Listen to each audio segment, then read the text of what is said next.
ولا تخليتي علينا جلالة الملك، راه الله كريم، راه الله كريم، لا تخليتي علينا جلالة الملك، راه وليداتك لا تخليتي عليهم صافي. ما يتخلاش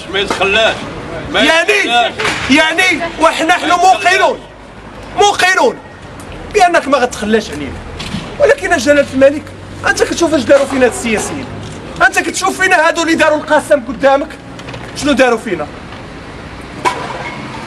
عباد الله قولوا لي واش بغيتونا نهاجروا من هاد البلاد؟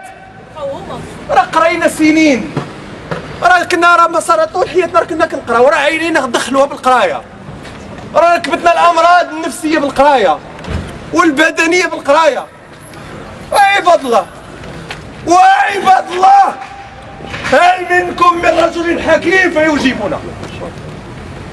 والتجاهل عباد الله، وهذا راه منطق جديد، وهذا الشعب راه نعافطوا على والديه، نعافطوا عليه، واخا يدوي واخا يقول واخا يقول والله ما نسوقوا ليه. راه هذه الممارسه الساديه ديال السياسه، انهم يتلذذون في تألمنا، وقد بدا هذا واضحا من خلال تصريح السيد وزير العدل اللي كيقول انا جالس وجاثم على قلوبكم، وكأنه جاء ليعذبنا نفسيا بدنيا.